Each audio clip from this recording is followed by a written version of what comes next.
Hello everyone, welcome to my brand new video.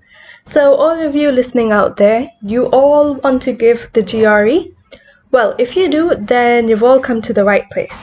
My name is Tahia and I got 160 in the verbal section of the GRE with 163 in the quant section, and I also got a 5 in the writing section.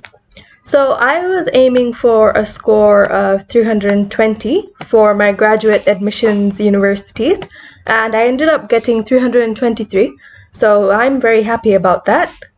And in the next series of videos, in the following playlist, I am going to show you guys exactly how I did it. How did I manage to get such a good score? So welcome to Bite Size GRE, where the videos are going to be very small so that you can digest it easily.